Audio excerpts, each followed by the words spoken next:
Este material didático é parte do conteúdo da disciplina de Iniciação à Pesquisa Científica 2, da Faculdade de Medicina da UFMG, e deve ser utilizado apenas neste contexto.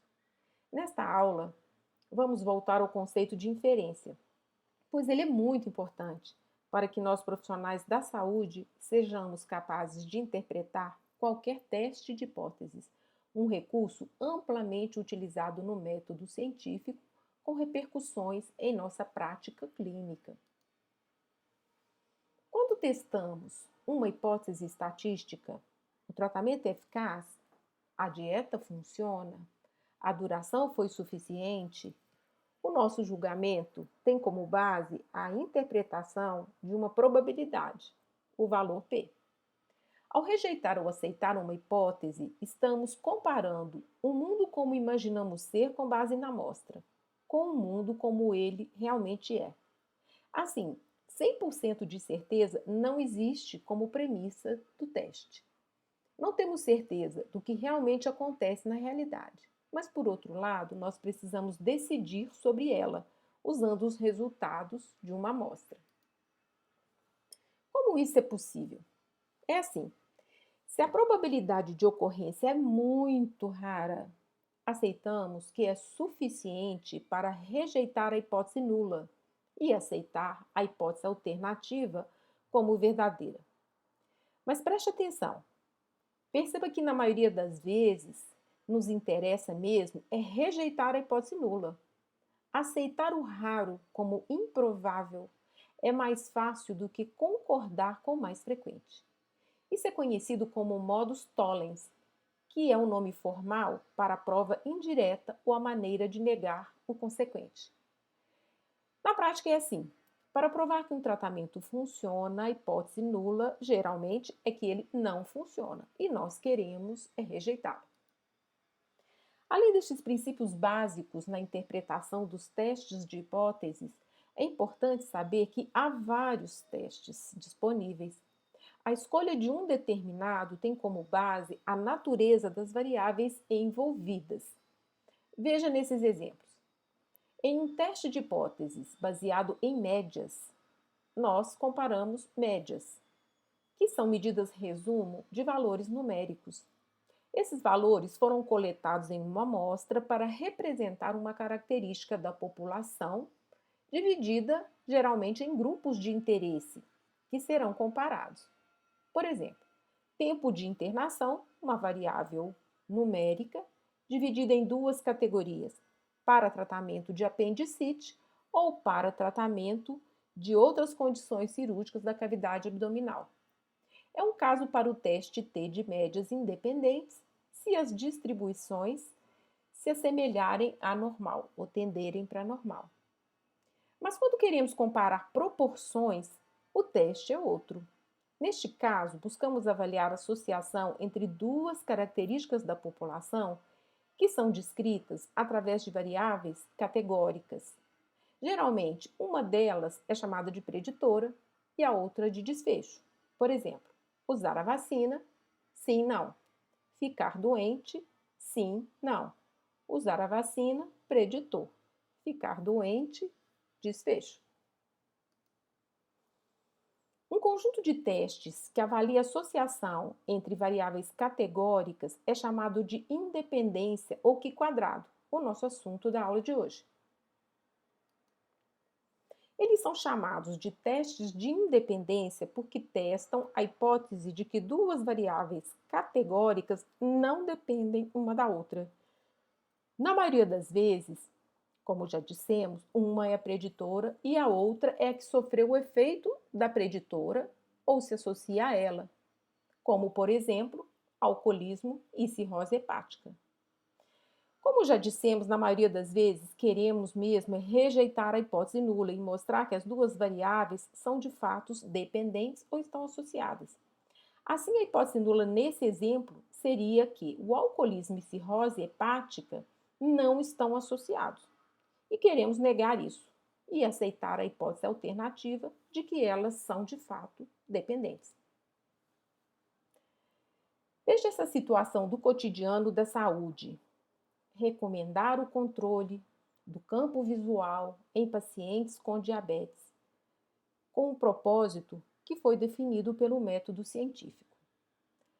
É com um tipo de teste Q-quadrado que podemos verificar se diabetes mellitus está associado à cegueira. Reparem, ter diabetes mellitus é um atributo que será representado em uma base de dados como uma variável categórica dicotômica sim e não. Perder a capacidade visual, ficar cego, também pode ser representado por uma variável categórica dicotômica sim e não.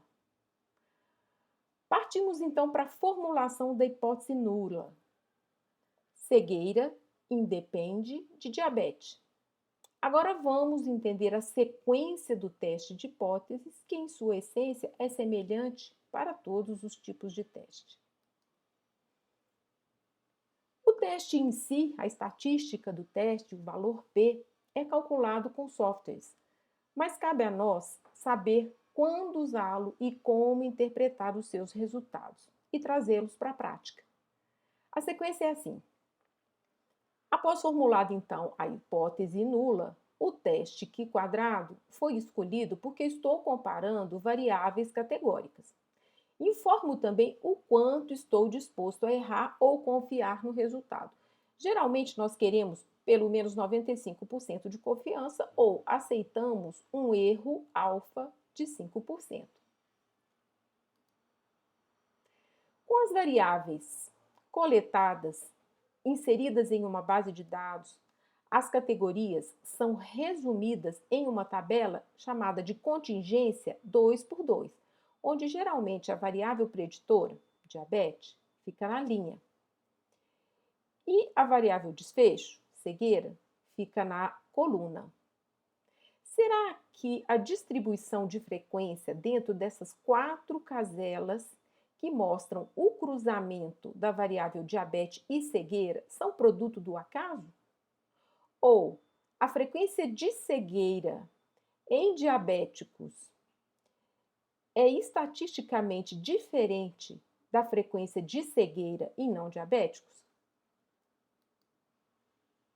Em seguida, o software estatístico calcula o quanto os valores observados na tabela 2 por 2 se devem ao acaso ou não. Neste caso, a distância Q-quadrado é a medida matemática que mede essa diferença.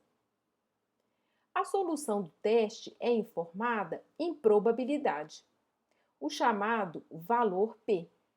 Ele informa se a distância Q-quadrado está dentro da área da distribuição Q-quadrado reservada ao acaso. Quando o valor P é maior ou igual a 5%, dizemos que não temos confiança de pelo menos 95% para afirmar que as proporções são diferentes, ou seja, que elas são simplesmente fruto do acaso. Quando o P é menor do que 5%, eu rejeito a hipótese do acaso e digo que as variáveis estão sim associadas ou são dependentes. Agora falta entender como saber o valor esperado para uma proporção em uma tabela 2 por 2 e assim entender como o cálculo do valor Q-quadrado é realizado. O valor observado é aquele que encontramos na amostra. Por exemplo, entre 3.812 pacientes desse estudo diabetes e cegueira, 17 deles eram diabéticos e estavam cegos, enquanto 5 pacientes eram diabéticos e também não eram diabéticos, mas estavam cegos. O valor esperado é aquele previsto por probabilidade. Vimos nas variáveis categóricas que a frequência relativa é também uma probabilidade.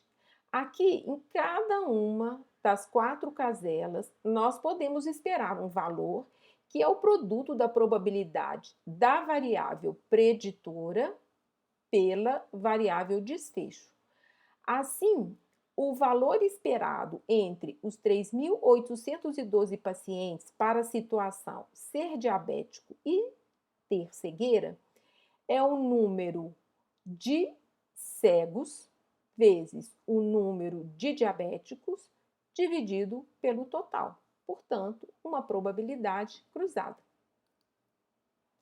Assim, em sequência, para cada uma das 4 caselas que esgotam todos os cruzamentos possíveis para essas duas variáveis com opções dicotômicas, uma variável que compõe essa tabela 2 por 2, nós podemos, então, calcular o valor da distância aqui quadrado. Reparem que na tabela esquerda há um número encontrado, observado, de diabéticos cegos, 17. E na tabela da direita, há um valor esperado ao acaso, fruto da probabilidade cruzada, 4,8. Essa mesma comparação é feita com cada uma das outras 3 caselas.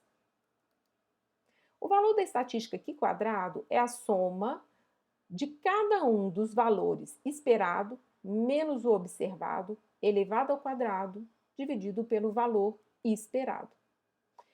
Então, entenda o que significa. Como o valor Q quadrado é a distância entre o acaso e o encontrado na amostra, quanto maior for o valor Q quadrado, mais nos afastamos da hipótese nula.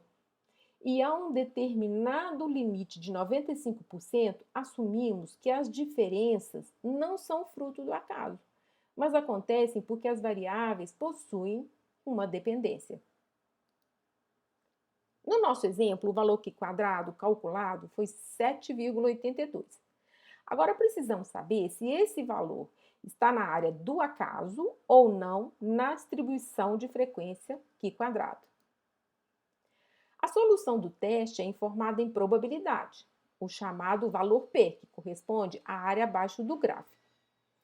Neste gráfico que mostra a função Q quadrado, reparem que ele não é o mesmo da distribuição normal ou da distribuição T, porque aqui nós estamos falando de variáveis categóricas. A área do acaso é aquela para valores pequenos de Q quadrado. Notem que começa aqui do valor zero. Isso porque Q quadrados pequenos indicam que as diferenças podem ser atribuídas ao acaso. Neste caso, o valor P será grande, maior ou igual a 5%. Mas há um limite em que a distância Q quadrado é grande o suficiente para afirmarmos, geralmente com 95% de confiança, que a hipótese do acaso deve ser rejeitada. Neste caso, o valor P será menor do que 5%. Notem área menor abaixo da curva. Para o valor Q quadrado 7,82, calculado no nosso exemplo, a probabilidade de significância foi muito pequena. Foi 0,005. Ou seja, rejeitamos a hipótese de que a associação entre cegueira e diabetes seja ocasional. Portanto, precisamos fazer mesmo um bom controle do diabetes e também um monitoramento do campo visual em pacientes com essa doença. Resumindo, por vezes, as diferenças entre proporções são pequenas e ocorrem ao acaso. Se as diferenças ocorrerem ao acaso, eu então aceito a hipótese nula como verdadeira. As variáveis são independentes. No exemplo de hoje, seria dizer que cegueira e diabetes não se associam, mas não foi o que nós encontramos. Para saber se as diferenças são grandes ou pequenas, dependemos de um teste de hipótese e não da comparação simples dos números que aparecem nas tabelas, da tabela 2 por 2. No nosso exemplo de hoje, se calcularmos a frequência da perda visual no grupo com diabetes, ela foi 0,9%. E no grupo sem diabetes, ela foi 0,25%. É o teste que vai nos ajudar a separar e verificar se essas diferenças são casuais ou se elas são realmente significantes. O limite crítico de 95% é o que separa o acaso, aceito a hipótese nula, do não acaso, rejeito a hipótese nula. Agora, vamos finalizar falando dos vários tipos de teste Q quadrado. O que acabamos de ver é chamado de teste Q quadrado de Pearson. Ele é muito usado, mas não pode ser usado sempre. Por exemplo, quando temos amostras pequenas, é comum que valores dentro da tabela de contingência assumam valores muito pequenos, ou até zero. Neste caso, temos que lançar mão de outros testes de independência, como o teste exato de Fisher, que pode ser usado quando a frequência esperada dentro das caselas, das tabelas de contingência, for menor do que 5. É relevante também mencionar que o teste Q quadrado de Pearson pode ser usado não apenas em cruzamentos 2 por 2, mas há situações onde há mais do que duas classes para cada variável categórica. Por exemplo, eu poderia comparar diabetes ausente, bem controlado, mal controlado, com perda visual, ausente, parcial e total. Já o teste de Fisher aplica-se apenas a tabelas 2 por 2. Agora deixo aqui um desafio. Você já é capaz de interpretar os resultados dessa tabela?